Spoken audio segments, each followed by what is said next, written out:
here on Perspectives. Our guest is a 45-year veteran of the advertising industry and is credited with revolutionizing the image of African Americans in television, as well as changing the face of American advertising. In 2007, he founded the Resolution Project, a not-for-profit organization that promotes interracial dialogue and community-based new media, Stop the Brainwashed campaigns. He is also an author, and tonight he's here to talk about his new book.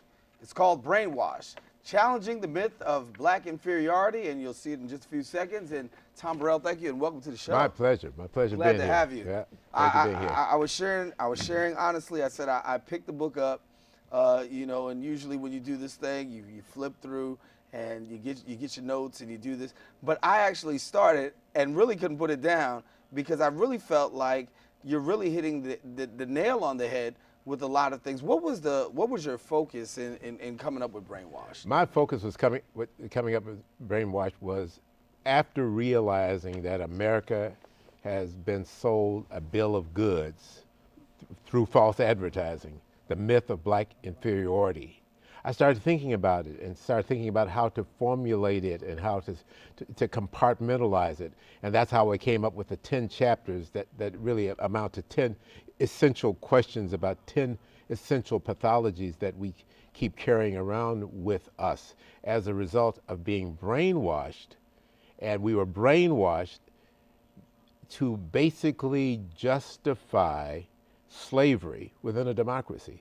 So it's been going on for all these years. Mm-hmm. It's 1619 when we got here, and was spiked when we started this country because the founding fathers had a choice, but they decided that they could not have a democracy without slavery, mm-hmm. which is right. Contradictory term. Mm-hmm. I mean, it's a contradiction, a total contradiction.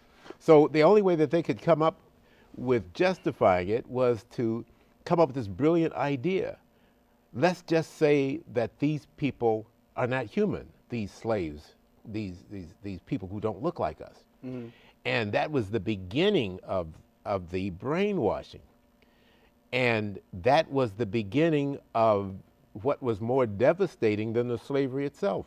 Because after slavery was abolished, we still were carrying the vestiges of being brainwashed. And you make that correlation. You make the correlation of slavery back in the day, and then you talk about pretty much what we consider slavery today in terms of how we have been enslaved. And Brainwash calls in what we can say the marketing of the myth of black inferiority to justify slavery within a democracy one of the greatest propaganda campaigns of all time. Right. And I know you say that. Talk to us about right now, because you spend a lot of time in the public relations field, and right. You'll sell a person, and you're used to selling a person. But the truth be told, when we're looking at us as a people, it seems as though we've sold out. Well, we were sold a bill of goods. We were brainwashed. We were basically convinced, being separated from our culture, being separated from our families, separated from anything that we were familiar with, brought here in the hull of a ship, packed like sardines, brought out, chained, and basically sold like cattle, disoriented in a strange land. We were broken down. We were prime fodder for brainwashing. Mm-hmm. And so the brainwashing is that we are going to convince you that people who look different from you are superior to you, and you are inferior, and you beat it into people who are broken down, and it takes hold.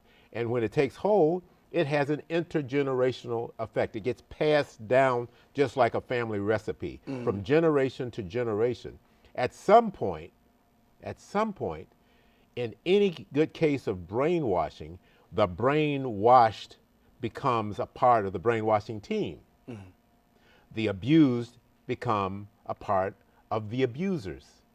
And that's essentially what has happened. We have taken over our own victimization as a result of this untreated brainwashing that has taken place, and we talk about that in each of the chapters. And I want to talk a little bit about a couple of the chapters that you deal with. You talked about in one of your chapters relationship wrecks and why we can't have strong families. And when you talk about strong families, in particular black families, why can't we have strong families? And you talk about you know, the African American male and the role that we've played and how we've played into the inferiority complex and sometimes being too superior, and I want to talk about that. Yeah. Because we in many ways we want to portray, some of us, studs, hardcore, this, that, but really behind the shell we have an inferiority complex. Well, that's what it is. You know, you talk about relationship wrecks.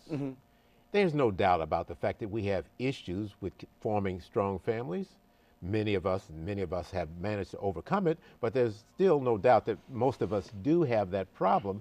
But the thing is, what we have to do is we have to go back and look at just a few generations ago.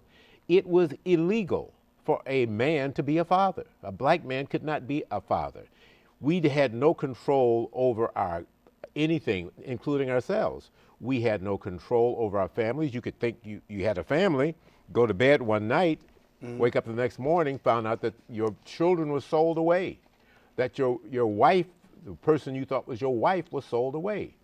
So that builds up a callous, you know, it builds of the spirit and the psyche. So we have to not make excuses, but we have to understand the connection between where we are now and how we got there.